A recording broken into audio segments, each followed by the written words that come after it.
Los ángeles antes y después del diluvio. Los ángeles se comunicaron con Adán después de su caída y le informaron acerca del plan de salvación. La raza humana tenía posibilidades de ser redimida.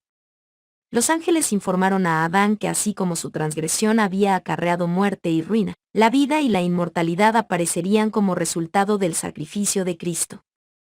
El huerto del Edén permaneció en la tierra mucho tiempo después que el hombre fuera expulsado de sus agradables senderos. Durante mucho tiempo después, se le permitió a la raza caída contemplar de lejos el hogar de la inocencia, cuya entrada estaba vedada por los vigilantes ángeles. Cultos celebrados frente a la puerta guardada por los querubines. A la puerta del paraíso guardada por querubines, se manifestaba la gloria de Dios, y allí iban los primeros adoradores a levantar sus altares y a presentar sus ofrendas. Allí era donde Caín y Abel habían llevado sus sacrificios y Dios había condescendido a comunicarse con ellos. El escepticismo no podía negar la existencia del Edén mientras estaba a la vista, con su entrada vedada por los ángeles custodios. El orden de la creación, el objeto del huerto, la historia de sus dos árboles tan estrechamente ligados al destino del hombre, eran hechos indiscutibles, y la existencia y suprema autoridad de Dios, la vigencia de su ley, eran verdades que nadie pudo poner en tela de juicio mientras Adán vivía. A estos hermanos, Caín y Abel, se les había enseñado todo lo concerniente a la provisión hecha para la salvación de la raza humana.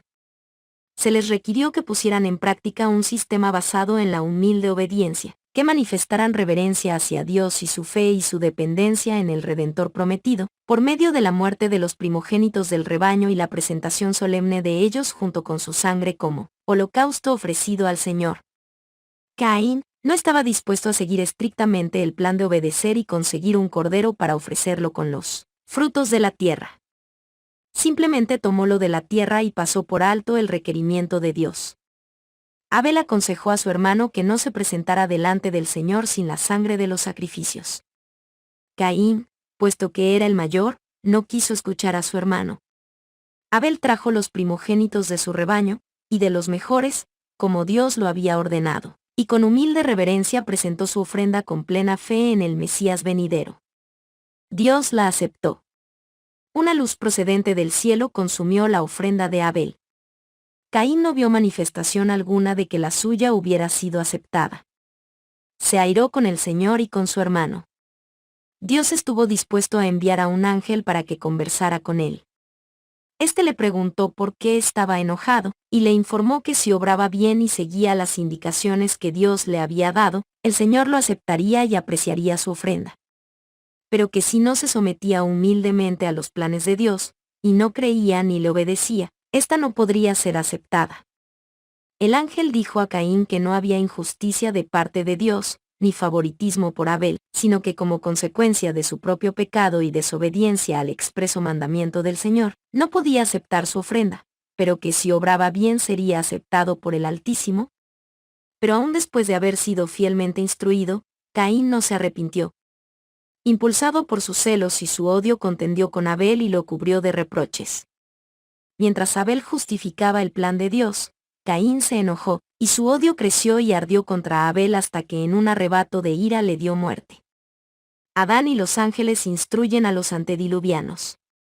Las ventajas que gozaron los hombres de aquellos tiempos, antediluvianos, para obtener un conocimiento de Dios por el estudio de su obra, no han sido igualadas desde entonces.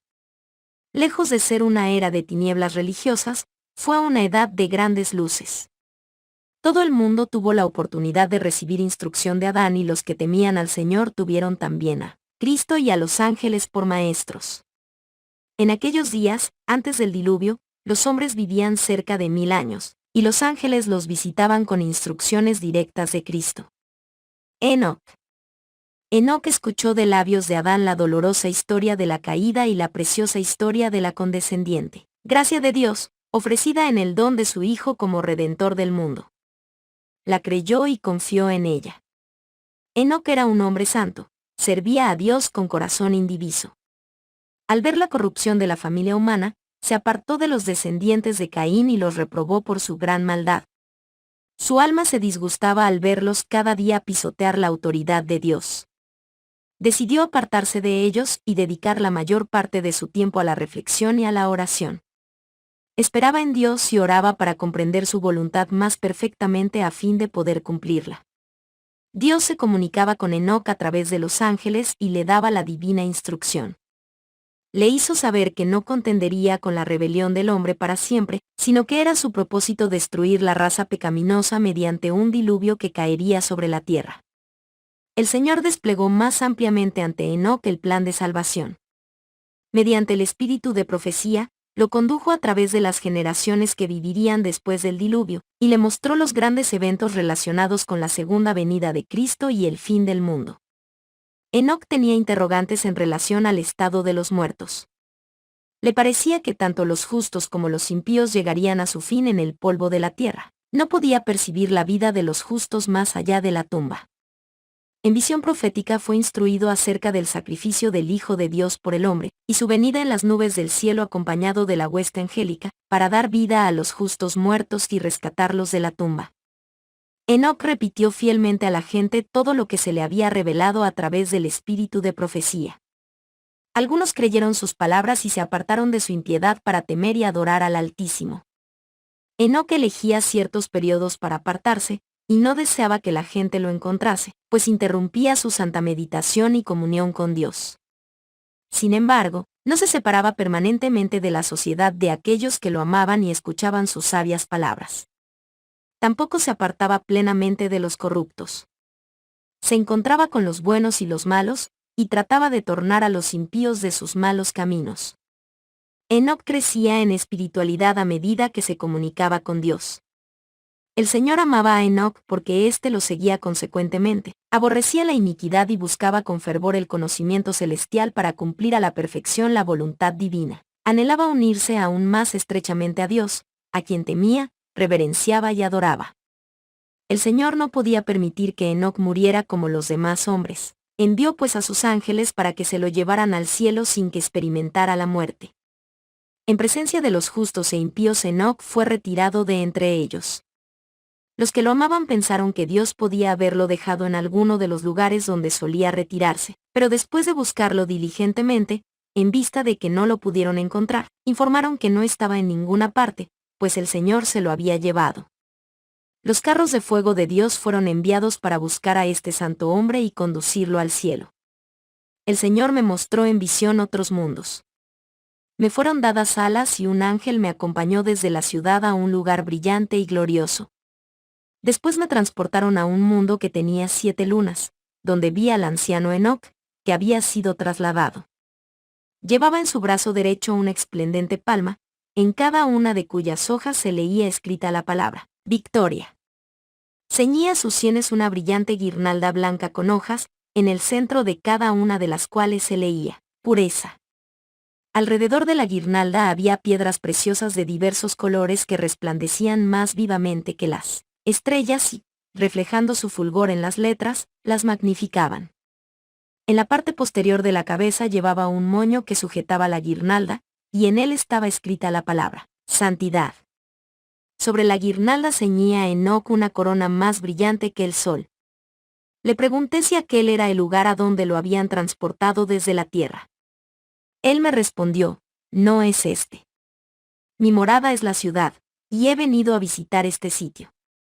Enoc representa a aquellos que permanecerán sobre la tierra y serán trasladados sin ver la muerte. Representa a los que vivirán en medio de los peligros de los últimos días, aquellos que serán rodeados de la corrupción, vileza, pecado e iniquidad, y sin embargo se mantendrán inmaculados. Podemos hacerlo como lo hizo Enoc. Se ha hecho provisión para nosotros.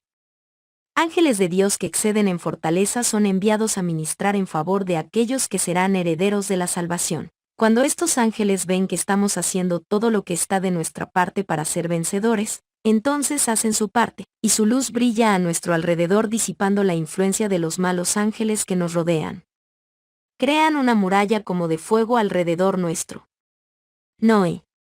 Aquellos que vivieron en los días de Noé y Abraham fueron más parecidos a los ángeles en forma, gracia y fuerza. Desde entonces, cada generación se ha ido debilitando.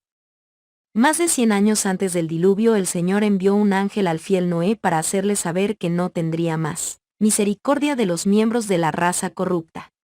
Instruiría a Noé y lo transformaría en un fiel predicador para advertir al mundo acerca de la destrucción que se avecinaba, a fin de que los habitantes de la tierra no tuvieran excusa. Se enviaron ángeles para reunir en los bosques y los campos a los animales que Dios había creado. Los ángeles buscaron a los animales y estos los siguieron de 2 en 2, macho y hembra, y de 7 en 7, los animales limpios. Todo estaba listo entonces para cerrar el arca, cosa que Noé no podía hacer desde su interior. La mofadora multitud vio un ángel que descendió del cielo revestido de un resplandor semejante al de un relámpago, cerró la maciza puerta exterior, y emprendió de nuevo su viaje rumbo al cielo. Llega el diluvio. A pesar de la solemne demostración del poder de Dios que habían contemplado, de la inusitada presencia de los animales que venían de los bosques y los campos en dirección al arca, del ángel de Dios que descendió del cielo revestido de luz y terrible majestad para cerrar la puerta, los impíos endurecieron su corazón y continuaron divirtiéndose y mofándose de las manifestaciones del poder divino. Pero al octavo día los cielos se oscurecieron. Desde las nubes la lluvia descendía sobre ellos. Era algo que no habían visto antes. La tormenta aumentó en violencia hasta que las aguas parecían descender del cielo como tremendas cataratas.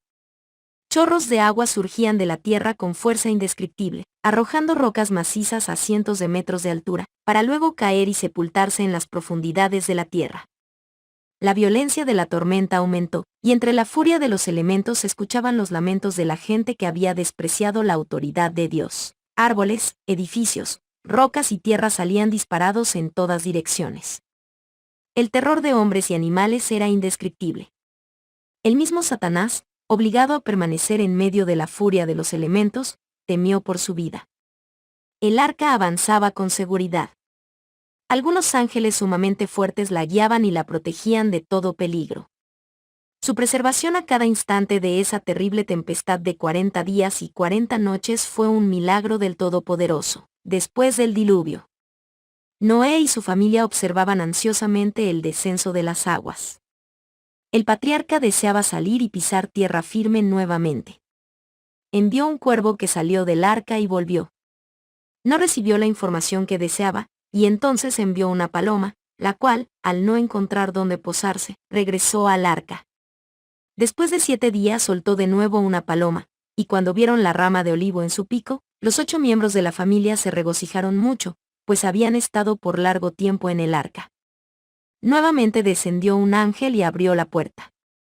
Noé podía sacar la parte superior, pero no podía abrir lo que Dios había cerrado. El Señor habló con Noé por medio del ángel que abrió la puerta, y ordenó a su familia que saliera del arca con todos los seres vivientes que había en ella. Cuando Noé vio las poderosas fieras que salían con él del arca, temió que su familia, compuesta de 8 personas solamente, fuese devorada por ellas. Pero el Señor envió un ángel a su siervo con este mensaje de seguridad: el temor y el miedo de vosotros estarán sobre todo animal de la tierra, y sobre toda ave de los cielos, en todo lo que se mueva sobre la tierra, y en todos los peces del mar, en vuestra mano son entregados. Todo lo que se mueve y vive, os será para mantenimiento, así como las legumbres y plantas verdes, os lo he dado todo. Génesis 9, verso 2 y 3. Los constructores de la Torre de Babel. Algunos de los descendientes de Noé pronto comenzaron a apostatar. Algunos no creían en la existencia de Dios. Otros creían que Dios existía. Los enemigos de Dios se sentían diariamente reprobados por la conducta justa y la vida piadosa de los que lo amaban, obedecían y exaltaban. Los incrédulos se consultaron y decidieron separarse de los fieles. Viajaron hasta alejarse bastante de ellos, y escogieron una gran planicie para habitar en ella. Construyeron una ciudad, y concibieron la idea de edificar una enorme torre que llegara hasta las nubes, para poder vivir juntos en la ciudad y en la torre, y no ser dispersados jamás. Pensaban que estarían seguros en caso de otro diluvio, pues la torre que iban a construir se elevaría a una altura superior a la que habían alcanzado las aguas en ocasión del diluvio, que serían como dioses y gobernarían a la gente. Se exaltaron a sí mismos frente a Dios. Pero Él no permitiría que completaran su obra. La torre alcanzaba ya una gran altura cuando el Señor envió 2 ángeles para que los confundieran en su trabajo. Los ángeles confundieron sus lenguas. Después de esto no hubo armonía en su trabajo. Enojados los unos con los otros, sin saber a qué atribuir los malentendidos y las extrañas palabras que oían, abandonaron la obra, se separaron los unos de los otros, y se esparcieron por toda la tierra. Hasta ese momento los hombres habían hablado un solo idioma. Un rayo del cielo, como una señal de la ira divina, destruyó la parte superior de la torre y la arrojó por tierra.